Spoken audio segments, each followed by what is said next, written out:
നമ്മുടെ മലയാള ഫിലിം ഇൻഡസ്ട്രിയിലെ one of the main director, script writer, producer ആയിട്ടുള്ള ജയരാജ് സാറും വൈഫ് സബിത മാമുമാണ്. ശാന്തമേ രാത്രിയിൽ രണ്ട് കാലഘട്ടത്തിൻ്റെ കഥയാണ് പറയുന്നത്. അതായത് 2024 ഇപ്പം പുതിയ തലമുറ വിദേശങ്ങളിലോട്ട് പോകുന്നു, അല്ലെങ്കിൽ UK പോലുള്ള സ്ഥലങ്ങളിൽ പോയി സ്റ്റഡി അബ്രോഡ് എന്നുള്ള ഡ്രീമുമായിട്ട് പോകുന്നു. അതോടൊപ്പം തന്നെ അവരുടെ ഫ്രണ്ട്ഷിപ്പും ലിവിങ് ടുഗദർ, അവരുടെ ഡേറ്റിംഗ്, ഇങ്ങനെയൊക്കെയുള്ള അവരുടെ പുതിയ തരത്തിലുള്ള പ്രണയത്തോടുള്ള ആസ്പെക്ട്സ്. അതൊരു ലണ്ടൻ ബ്രിഡ്ജിൻ്റെ ബാക്ക്ഡ്രോപ്പിലാണ് പറയുന്നത്. അതേസമയം തന്നെ അവർ പരിചയപ്പെടുന്ന ഒരു ക്യാരക്ടറിലൂടെ 1970 കാലഘട്ടത്തിലുള്ള മൂന്നാറിലെ ഒരു തൂക്കുപാലത്തിൻ്റെ അന്തരീക്ഷത്തിലുള്ള പഴയ കാലത്തെ ഒരു പ്രണയകഥ കൂടെ പറയുകയാണ്. അപ്പോൾ അത് ഈ രണ്ട് കമ്പാരിസൺ രണ്ട് ബ്രിഡ്ജിലൂടെ അല്ലെങ്കിൽ രണ്ട് കാലഘട്ടത്തിലൂടെ പറയുന്നു. അപ്പോൾ മാം, ഈ കോസ്റ്റ്യൂം ഡിസൈനിങ്ങിൽ നിന്നും ഒരു ആക്ടർ എന്നുള്ള രീതിയിലോട്ട് ചേഞ്ച് വന്നു, ജയറാമിൻ്റെ നായികയായിട്ട് അഭിനയിച്ചു. അപ്പോൾ ആ ഒരു ചേഞ്ച് എങ്ങനെയായിരുന്നു മാമിൻ്റെത്? ഡിഫിക്കൽട്ടി ആയിരുന്നു, എങ്ങനെയായിരുന്നു? എനിക്ക് ആദ്യം തൊട്ടേ ഒരു പാഷൻ ഉണ്ടായിരുന്നു ആക്ടിങ്ങിനോട്.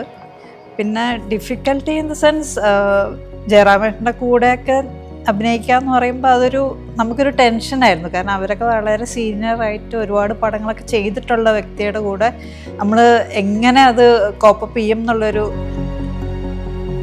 നമ്മൾ മമ്മൂക്കാൻ്റെ കൂടെ സിനിമ ചെയ്തു, സുരേഷ് ഗോപിൻ്റെ കൂടെ സിനിമ ചെയ്തു. പക്ഷേ ലാലേട്ടൻ്റെ കൂടെ ഒരു മൂവി ചെയ്യാത്തതിന് എന്തോ ഒരു സ്റ്റോറി പറഞ്ഞിട്ടുണ്ട്. അതെന്താ സാർ ലാലേട്ടൻ്റെ കൂടെ ഒരു മൂവി ചെയ്യാത്തത്? ഞങ്ങളിങ്ങനെ വെയിറ്റിംഗ് ആണ് ആ ഒരു മൂവിക്ക് വേണ്ടിയിട്ട്. ഞാനും വെയിറ്റിംഗ് ആണ്.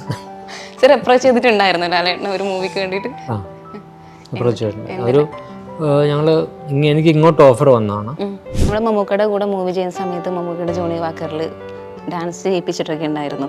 ആ ഒരു എക്സ്പീരിയൻസ് എങ്ങനെയായിരുന്നു? മമ്മൂക്ക പൊതുവേ ഡാൻസ് ചെയ്യാനൊക്കെ കുറച്ച് താല്പര്യക്കുറവുള്ളൊരു മനുഷ്യനാണല്ലോ. അപ്പോൾ എങ്ങനെയായിരുന്നു ആ ഒരു എക്സ്പീരിയൻസ് ഒക്കെ? അതിലൊരു പാട്ട് അല്ലെങ്കിൽ ആ ഡാൻസിങ് സീക്വൻസ് വളരെ അനിവാര്യമാണ്, അല്ലെങ്കിൽ അത് കമ്പൽസറിയാണ്. അങ്ങനെ വന്നപ്പം ഞങ്ങളെ ഏറ്റവും കൂടുതൽ സഹായിച്ച പ്രഭുദേവയാണ് കമ്പോസ് ചെയ്തത്. ജയറാമേട്ടൻ്റെ കൂടെയും സുരേഷ് ഗോപി സാറിൻ്റെ കൂടെ ഒരു മൂവി ചെയ്തിട്ടുണ്ടായിരുന്നു. അപ്പോൾ ഇതിൽ സാറിന് ഏറ്റവും കൂടുതൽ കംഫർട്ടബിൾ ആയിട്ടുണ്ടായിരുന്ന ആരായിരുന്നു? എല്ലാവരും നമ്മളുടെ കൂടെ എപ്പോഴും നമ്മൾ അവരുമായിട്ട് അവർക്കൊരു കംഫർട്ട് സോൺ ഉണ്ടാക്കാനാണ് ശ്രമിക്കാറുള്ളത്. നമുക്ക് പെട്ടെന്ന് ഗ്രാസ്പ് ചെയ്യും, അധികം എക്സ്പ്ലനേഷൻ ഒന്നും ആവശ്യമില്ല. Welcome to celluloid and it's me Deepthi. ഇന്ന് എന്നോടൊപ്പം ഉള്ളത് നമ്മുടെ മലയാള ഫിലിം ഇൻഡസ്ട്രിയിലെ one of the main director, script writer, producer ആയിട്ടുള്ള ജയരാജ് സാറും വൈഫ് സബിത മാമുമാണ്. Welcome to the show sir. Welcome. സത്യം പറഞ്ഞാൽ ഞാൻ ഭയങ്കര എക്സൈറ്റഡ് ആണ്. എന്താണെന്ന് വെച്ചാൽ എൻ്റെ കുട്ടിക്കാലത്ത് കുറേയേറെ സിനിമകൾ എനിക്ക് സമ്മാനിച്ചു തന്നതിൽ എനിക്ക് ഫസ്റ്റ് ഓഫ് ഓൾ സാറിനോട് കുറേയേറെ നന്ദി പറയാനാണുള്ളത്. കാര്യം എൻ്റെ കുട്ടിക്കാലത്ത് കുറേയേറെ എൻ്റെ അമ്മ സാറിൻ്റെ വലിയൊരു ഫാനാണ്, ഞാൻ അതിലും വലിയൊരു ഫാനാണ്.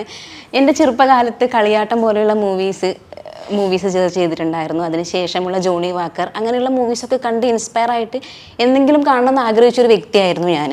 അപ്പോൾ സാറിൻ്റെ ആ ഒരു 35 വർഷത്തെ ജേണിയിൽ സാറ് 1990 തൊട്ട് 2025 എത്തിയേക്കുമ്പോൾ മലയാള ഫിലിം ഇൻഡസ്ട്രിയിൽ അത്രയും കൂടുതൽ എക്സ്പീരിയൻസ് സാറിനായതുകൊണ്ടും ആ ഒരു ജേണി സാറിന് പറയാൻ പറ്റും. എങ്ങനെ ആയിരുന്നു ആ ഒരു ജേണി സാറിൻ്റെ? ജേണി മുഴുവൻ പറയാനോ? ജേണി ആയിട്ട് പറയണമെന്നില്ല സാർ. ഇപ്പം 1990 തൊട്ട് 2025 എത്തുന്ന സമയത്ത് അതെല്ലാം അത് പലർക്കും അറിയാം.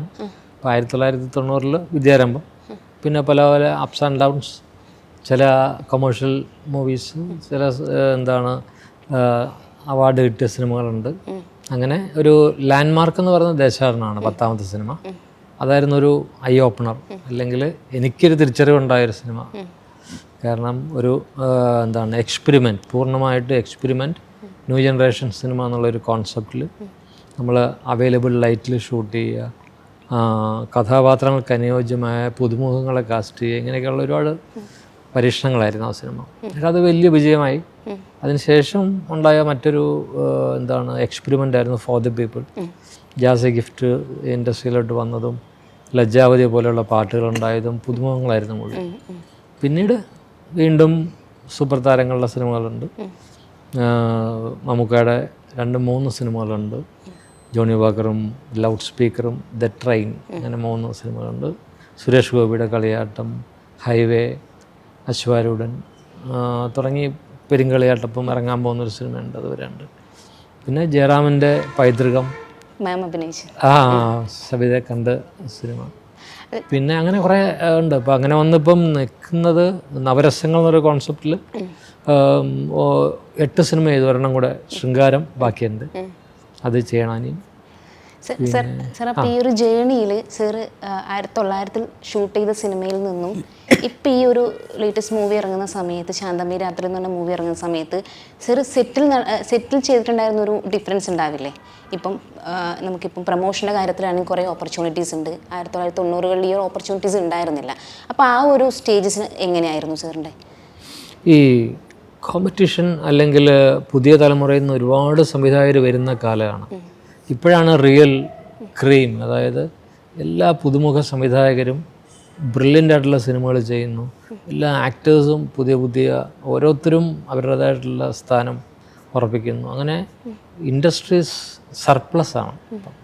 പണ്ട് ഉള്ളതിനേക്കാൾ കൂടുതൽ കോമ്പറ്റീഷൻ കൂടി. അപ്പം നമ്മൾ പഴയ സംവിധായകൻ എന്നുള്ള രീതിയിൽ നമ്മളും ഇവരുടെ കൂടെ ഓടിയേ പറ്റുള്ളൂ. ടെക്നോളജിയുടെ കാര്യത്തിലും അതുപോലെ തന്നെ സ്ക്രിപ്റ്റിൻ്റെ കാര്യത്തിൽ. സ്ക്രിപ്റ്റിംഗ് ആണ് ഏറ്റവും വലിയ ചേഞ്ചസ് ഉണ്ടായിട്ടുള്ളത്. സ്ക്രീൻ പ്ലേ അത് നന്നായിട്ട് കുട്ടികൾ, പുതിയതായിട്ട് വരുന്ന കുട്ടികൾ മുഴുവൻ കൂടുതൽ ഹോംവർക്ക് ചെയ്ത് നല്ല സ്ക്രിപ്റ്റുമായിട്ട് നല്ല സ്ക്രിപ്റ്റുകൾ സിനിമയാകുന്ന കാലമായി. അപ്പം ഞാനിപ്പം ശാന്തമി രാത്രിയിൽ 2 കാലഘട്ടത്തിൻ്റെ കഥയാണ് പറയുന്നത്. അതായത് 2024 ഇപ്പം പുതിയ തലമുറ വിദേശങ്ങളിലോട്ട് പോകുന്നു, അല്ലെങ്കിൽ UK പോലുള്ള സ്ഥലങ്ങളിൽ പോയി സ്റ്റഡി അബ്രോഡ് എന്നുള്ള ഡ്രീമുമായിട്ട് പോകുന്നു. അവരുടെ ജീവിതം അല്ലെങ്കിൽ ഒരുപക്ഷെ അവരുടെ കഷ്ടപ്പാടുണ്ട് അവിടുത്തെ, അതോടൊപ്പം തന്നെ അവരുടെ ഫ്രണ്ട്ഷിപ്പും ലിവിങ് ടുഗദർ, അവരുടെ ഡേറ്റിങ്, ഇങ്ങനെയൊക്കെയുള്ള അവരുടെ പുതിയ തരത്തിലുള്ള പ്രണയത്തോടുള്ള ആസ്പെക്ട്സ്, ഫ്രണ്ട്ഷിപ്പ്, അതൊരു ലണ്ടൻ ബ്രിഡ്ജിൻ്റെ ബാക്ക്ഡ്രോപ്പിലാണ് പറയുന്നത്. അതേസമയം തന്നെ അവർ പരിചയപ്പെടുന്ന ഒരു ക്യാരക്ടറിലൂടെ 1970 കാലഘട്ടത്തിലുള്ള മൂന്നാറിലെ ഒരു തൂക്കുപാലത്തിൻ്റെ അന്തരീക്ഷത്തിലുള്ള പഴയ കാലത്തെ ഒരു പ്രണയകഥ ഞങ്ങൾ പറയുക. Google Esther character. അതെ, ഗോകുലും എസ്തറും ഒക്കെ. അപ്പോൾ അത് ഈ 2 കമ്പാരിസൺ 2 ബ്രിഡ്ജിലൂടെ അല്ലെങ്കിൽ 2 കാലഘട്ടത്തിലൂടെ പറയുന്നു. അതിൽ പാട്ടിനും പ്രാധാന്യമുണ്ട്. അപ്പോൾ ഇത് ഒരു പുതിയ അപ്രോച്ചാണ്. ഞാൻ UK പോകുന്ന സമയത്ത് എൻ്റെ മകനെ അവിടെ ചേർക്കാൻ വേണ്ടി പോയ സമയത്ത് കണ്ട കുറച്ച് കഥാപാത്രങ്ങളൊക്കെ അതിനകത്ത് വരുന്നുണ്ട്, അന്തരീക്ഷമൊക്കെ. അപ്പം ഇത് ഏറ്റവും പുതുത് എന്ന് പറയാം. സർ, അതുപോലെ തന്നെ സർ ഈയിടെ പറഞ്ഞിട്ടുണ്ടായിരുന്നു നമ്മുടെ ഗിരീഷ് പുത്തഞ്ചേരി സാറുമായിട്ട് ഉള്ള കുറച്ച് എക്സ്പീരിയൻസ്. ആ ജോണി വാക്കർ മൂവിയിലെ ശാന്തമി രാത്രിയിൽ എന്ന് പറഞ്ഞ ഈ ഒരു പാട്ട് സർ ആ എഴുതിയ ഒരു കഥയുണ്ടായിരുന്നു. ഞാൻ ആ കഥ കേട്ടിട്ടുണ്ടായിരുന്നു. കുറേ വട്ടം ഗിരീഷ് സാറിന് അതിനോട് താല്പര്യം ഉണ്ടായിരുന്നില്ല. പിന്നെ സാറ് നിർബന്ധിച്ച് പോയി എഴുതുമെന്ന് പറഞ്ഞാൽ അങ്ങനെയായിരുന്നു ഈ ഒരു ലിറിക്സ് എഴുതിയിട്ടുണ്ടായിരുന്നു. അപ്പോൾ ഗിരീഷ് സാറിന് എന്തെങ്കിലും മെമ്മറിയിലാണ് ഈ ഒരു പാട്ട്? ഇല്ല, ഈ ശാന്തമി രാത്രി ഈ കഥയിൽ ഒരു പ്രധാനപ്പെട്ട ഒരു സന്ദർഭമാണ് ഈ രാത്രി. അതൊരു ക്രിസ്മസ് രാത്രിയാണ്. അപ്പോൾ എല്ലാവരും പ്രാർത്ഥനയിലാകുന്ന ആ തിരുപ്പിറവയ്ക്ക് മുൻപുള്ള ആ ഒരു നിമിഷം, ആ ഏറ്റവും സെറീനായിട്ടുള്ള ഒരു രാത്രിയുടെ മൊമെൻറ്റിൽ ഒളിച്ചോടി പോകാൻ ആഗ്രഹിച്ച 2 കാമുകന്മാർ, അല്ലെങ്കിൽ അവർ ആ 1970 കാലഘട്ടത്തിലുള്ള പ്രീ ഡിഗ്രിക്ക് പഠിക്കുന്ന കുട്ടികളാണ്. അപ്പോൾ അവരുടെ ആ കാലം, അന്നത്തെ ഒരു ആഗ്രഹം ആ രാത്രിയിലാണ് അവരുടെ പൂർണ്ണമായിരുന്നത്. അപ്പോൾ ആ രാത്രിക്ക് അത്രമാത്രം പ്രാധാന്യമുണ്ട്. അതുകൊണ്ടാണ് ആ പേരിട്ടത്. പിന്നെ നമ്മൾ യാദൃശ്യമായിട്ടോ നമ്മൾ സിനിമയിൽ ആ പാട്ട് ഹിറ്റാണ്, അല്ലെങ്കിൽ ഇന്നും ഹിറ്റായിരിക്കുന്നു ഭാഗ്യവശാൽ. അപ്പം എന്നും റിലവൻസ് ഉള്ള പാട്ട് ഒരുപക്ഷെ നമ്മളുടെ ഈ കഥയ്ക്കും അന്തരീക്ഷത്തിനും കൂടുതൽ സപ്പോർട്ടീവ് ആവുമെന്ന് വിചാരിക്കുന്നു. പിന്നെ അതുപോലെ മാമിനെ കുറിച്ച് പറയുകയാണെങ്കിൽ, മാം ഇന്ത്യൻ ഡിസൈനറാണ്, കോസ്റ്റ്യൂം ഡിസൈനറാണ്. അപ്പോൾ മാം ഓൾറെഡി ഒരു സെറ്റിൽ വെച്ച് മാം പറഞ്ഞിട്ടുണ്ടായിരുന്നു, വീട്ടിൽ ഹസ്ബൻഡ് ആണെങ്കിലും സിനിമയിലെത്തുന്ന സമയത്ത് സെറ്റിലെത്തുമ്പോൾ സാർ വേറൊരു മനുഷ്യനാണെന്ന് പറഞ്ഞിട്ടുണ്ട്. എങ്ങനെയായിരുന്നു ആ ഒരു 2 സ്റ്റേജസ്? എങ്ങനെയാണ് സാറിൻ്റെ സ്റ്റേജസ്? പറഞ്ഞാൽ വീട്ടിൽ വളരെ ജോവിയലായിട്ടുള്ള ഒരു വ്യക്തിയാണ്. സെറ്റിലാകുമ്പോൾ ടോട്ടലി പ്രൊഫഷണലാണ്, ഭയങ്കര സീരിയസ് ആയിട്ടുള്ള ആളാണ്. Serious in the sense shoot ചെയ്യുമ്പോൾ, അതായത് സീൻസ് എടുക്കുന്ന സമയത്ത് ഭയങ്കര സീരിയസ് ആയിട്ടുള്ള ഒരാളായിരിക്കും. എന്താണ് ആ ഒരു സീൻ ആവശ്യപ്പെടുന്നത്, അതിൻ്റെ ഏതൊരു ആക്ടറായാലും അതിൻ്റെ ഒരു ഇൻപുട്ട് കിട്ടാൻ വേണ്ടിയിട്ടുള്ളൊരു ഇതായിരിക്കും. പക്ഷേ നമ്മൾ ഷൂട്ട് കഴിഞ്ഞ, അല്ലെങ്കിൽ ആ ഒരു സീക്വൻസ് കഴിഞ്ഞ ഉടനെ വളരെ നോർമലായിട്ടുള്ള, എല്ലാവരും ഫ്രണ്ട്ലി ആയിട്ടുള്ളൊരു വ്യക്തിയാണ്. അപ്പോൾ ആ ഒരു മീൻസ് ആ ഒരു പ്രൊഫഷനോടുള്ള ഒരു സീരിയസ്നെസ് അത്. ആസ് എ ഡയറക്ടർ എന്നുള്ള രീതിയിൽ സാറിൽ മാം ഇൻസ്പയർ ആയിട്ടുള്ള ഒരു കാര്യം എന്താണ്? എനിക്ക് തോന്നുന്നു കൂടുതൽ ഒരു പ്രൊഫഷനോട് എങ്ങനെ ആത്മാർത്ഥമായിട്ട് നിൽക്കാം എന്നുള്ളതിൻ്റെ ഒരു 100% എക്സാമ്പിളായിട്ടുള്ളൊരു വ്യക്തിയാണ്. കാരണം സിനിമയെ സ്നേഹിക്കുന്ന, സിനിമ മാത്രം മനസ്സിലുള്ളൊരു വ്യക്തിയാണ്. അപ്പോൾ ആ സിനിമയ്ക്ക് വേണ്ടി എന്തും തയ്യാറെടുക്കാനും എന്ത് വേണമെങ്കിലും അതിനുവേണ്ടി പ്രവർത്തിക്കാൻ തയ്യാറായിട്ടുള്ളൊരു വ്യക്തിയാണ്. അപ്പോൾ ആ സിനിമയെ എത്രത്തോളം സ്നേഹിക്കുന്നു എന്നുള്ളതിൻ്റെ ഒരു ഉത്തമ ഉദാഹരണമാണ്. അപ്പോൾ മാം ഈ കോസ്റ്റ്യൂം ഡിസൈനിങ്ങിൽ നിന്നും ഒരു ആക്ടർ എന്നുള്ള രീതിയിലോട്ട് ചേഞ്ച് വന്നു, ജയറാമിൻ്റെ നായികയായിട്ട് അഭിനയിച്ചു.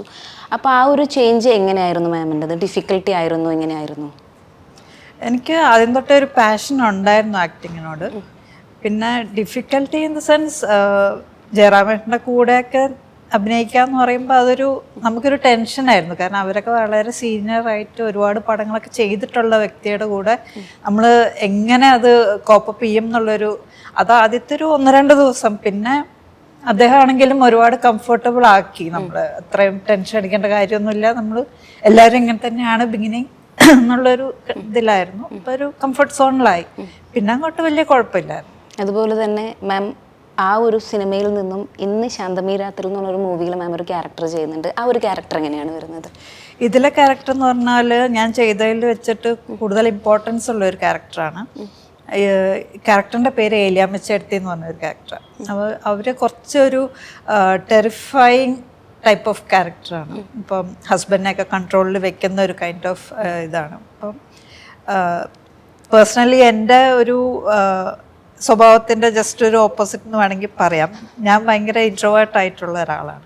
അപ്പോൾ അതിൻ്റെ ജസ്റ്റ് ഓപ്പോസിറ്റ് ആയിരുന്നു. അപ്പോൾ അത് ചെയ്യാൻ ഒരു പേടിയുണ്ടായിരുന്നു. കാരണം എങ്ങനെ അതിൻ്റെ ഔട്ട്പുട്ട് എങ്ങനെ ആയിരിക്കും എന്നുള്ളൊരു പേടിയുണ്ടായിരുന്നു. അതിനിപ്പം 9th പടം റിലീസാകുമ്പോൾ അതിൻ്റെ അറിയാം. അതുപോലെ സാറ് നമ്മളെ മമ്മൂക്കാൻ്റെ കൂടെ സിനിമ ചെയ്തു, സുരേഷ് ഗോപിൻ്റെ കൂടെ സിനിമ ചെയ്തു. പക്ഷെ ലാലേട്ടൻ്റെ കൂടെ ഒരു മൂവി ചെയ്യാത്തതിന് എന്തോ ഒരു സ്റ്റോറി പറഞ്ഞിട്ടുണ്ട്. അതെന്താ സാർ ലാലേട്ടൻ്റെ കൂടെ ഒരു മൂവി ചെയ്യാത്ത? ഞങ്ങളിങ്ങനെ വെയിറ്റിംഗ് ആണ് ആ ഒരു മൂവിക്ക് വേണ്ടിയിട്ട്. ഞാനും വെയിറ്റിംഗ് ആണ്. സാർ അപ്രോച്ച് ചെയ്തിട്ടുണ്ടായിരുന്നു ലാലേട്ടനെ ഒരു മൂവിക്ക് വേണ്ടിയിട്ട്? അപ്രോച്ച് ചെയ്തിട്ടുണ്ട്. ഒരു എനിക്ക് ഇങ്ങോട്ട് ഓഫർ വന്നതാണ്. എൻ്റെ ദേശാടനം കഴിഞ്ഞപ്പോൾ 96 ദേശാടനം കഴിഞ്ഞപ്പോൾ അന്ന് ലാലേട്ടൻ്റെ കമ്പനിയിൽ നിന്ന് ഒരു ഓഫർ വരുമായിരുന്നു. അങ്ങനെ ഒരു സിനിമ ചെയ്യാൻ വേണ്ടിയുള്ള പ്രിപ്പറേഷൻസൊക്കെ ഉണ്ടാവുകയും പിന്നീടൊരു പ്രത്യേക സാഹചര്യത്തിൽ എനിക്ക് ഒന്ന് വിഡ്രോ ചെയ്യേണ്ടി വന്നു. എൻ്റെ ഭാഗത്തുള്ളൊരു മിസ്റ്റേക്കാണത്. അപ്പോൾ അങ്ങനെ ആയപ്പം അത് ഒരു എന്താണ്, ഞാൻ അങ്ങനെ എല്ലാം ഫിക്സ് ചെയ്ത് ഷൂട്ടിങ്ങിന് ലൊക്കേഷൻ നോക്കാൻ പോകുന്ന സമയത്ത് എൻ്റെ ആ ഒരു പിന്മാറ്റം അദ്ദേഹത്തിനും വിഷമമുണ്ടായിട്ടുണ്ടാവും. അപ്പോൾ ഒരു പ്രത്യേക ഒരു റീസൺ ഉണ്ടായിരുന്നു എനിക്ക് എൻ്റെ ലൈഫിൽ. പക്ഷെ അത് പിന്നീട് ഞങ്ങൾ സംസാരിച്ചു. പക്ഷേ പിന്നീട് പ്രോജക്റ്റ് നടന്നില്ല. പല പ്രോജക്റ്റുകൾ, ഞാൻ 1-2 പ്രോജക്റ്റുകളൊക്കെ സംസാരിച്ചു. പക്ഷെ അപ്പോഴൊക്കെ പ്രത്യേക വേറെ കാരണങ്ങളും ഉണ്ടാവാൻ നടന്നിട്ടില്ല. ഇനി ഒരു സിനിമ ചെയ്യണമെന്നുള്ള ആഗ്രഹമുണ്ട്. അപ്പോൾ ആ സിനിമ പെട്ടെന്ന് നടക്കട്ടെ, ഞങ്ങൾക്ക് മുമ്പിലോട്ട് എത്തട്ടെ എന്ന് ആഗ്രഹിക്കുന്നു. അതുപോലെ തന്നെ നമ്മൾ മമ്മൂക്കയുടെ കൂടെ മൂവി ചെയ്യുന്ന സമയത്ത് മമ്മൂക്കയുടെ ജോണി വാക്കറിൽ ഡാൻസ് ചെയ്യിപ്പിച്ചിട്ടൊക്കെ ഉണ്ടായിരുന്നു. ആ ഒരു എക്സ്പീരിയൻസ് എങ്ങനെയായിരുന്നു? മമ്മൂക്ക പൊതുവേ ഡാൻസ് ചെയ്യാനൊക്കെ കുറച്ച് താല്പര്യക്കുറവുള്ളൊരു മനുഷ്യനാണല്ലോ. അപ്പോൾ എങ്ങനെയായിരുന്നു ആ ഒരു എക്സ്പീരിയൻസ് ഒക്കെ? അതിൽ ഒന്നാമത് ആ ഒരു സിനിമ ടോട്ടലി എന്താണ്, ഒരു ആ പ്രായത്തിലുള്ള ഒരാൾ കോളേജിൽ പഠിക്കാൻ വരുന്നു എന്ന് പറയുമ്പോൾ തന്നെ എൻ്റെ ടോട്ടൽ കോൺസെപ്റ്റേ മാറിയിട്ടുണ്ട്. യങ്സ്റ്റേഴ്സിൻ്റെ കൂടെ, പിള്ളേരുടെ കൂടെ കളിച്ച് ചിരിച്ച് ക്ലാസ്സിൽ പഠിക്കുന്നു, അങ്ങനെയൊക്കെയുള്ള ഒരു ഓഫ് ബീറ്റ് തോട്ടാണല്ലോ. അതിൽ നിന്ന് അതിലൊരു പാട്ട് അല്ലെങ്കിൽ ആ ഡാൻസിങ് സീക്വൻസ് വളരെ അനിവാര്യമാണ്, അല്ലെങ്കിൽ അത് കമ്പൽസറിയാണ്. അങ്ങനെ വന്നപ്പം ഞങ്ങളെ ഏറ്റവും കൂടുതൽ സഹായിച്ച പ്രഭുദേവയാണ് കമ്പോസ് ചെയ്തത്. അപ്പോൾ ആ പാട്ട് പ്രഭുദേവ കമ്പോസ് ചെയ്യുമ്പോഴും മമ്മൂക്കയ്ക്ക് വേണ്ടിയാണ് കമ്പോസ് ചെയ്യുന്നത്. മമ്മൂക്കയെ കുറിച്ച് അറിയാം, അദ്ദേഹത്തിൻ്റെ ജസ്റ്റേഴ്സ് അറിയാം. അതൊക്കെ വെച്ചിട്ട് അതിനെ ഒരു കംഫർട്ടബിൾ അല്ലെങ്കിൽ ഒരു കംഫർട്ട് സോണിലാണ് അത് ഷൂട്ട് ചെയ്യുമ്പോഴൊക്കെ അങ്ങനെ ശ്രദ്ധിച്ചത്. അതുകൊണ്ട് അന്ന് തിയേറ്ററിലൊക്കെ കൈയടിച്ചു മമ്മൂക്ക ഡാൻസ് ചെയ്തപ്പോൾ. അത്രയും ഇൻട്രസ്റ്റിങ്. ഇപ്പോഴും പിള്ളേർ അത് ഈവൻ പുതിയ സിനിമയിൽ പോലും അത് ലാലേട്ടൻ ചെയ്യുമ്പോഴും കൈയടിക്കുന്നുണ്ട് തിയേറ്ററിൽ.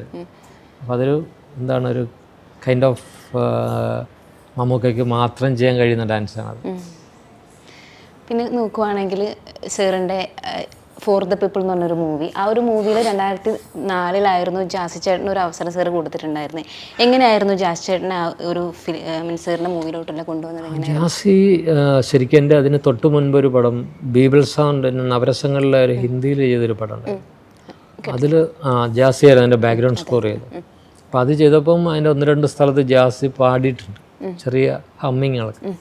അപ്പോൾ ആ ശബ്ദം കേട്ടപ്പോഴാണ് എനിക്ക് ജാസിയിലേക്ക് ഒരു അട്രാക്ഷൻ തോന്നുന്നത്. ഞാൻ ജാസിയെ വീണ്ടും അതിൻ്റെ അകത്ത് തന്നെ 1-2 പ്രാവശ്യം പാടിച്ചു.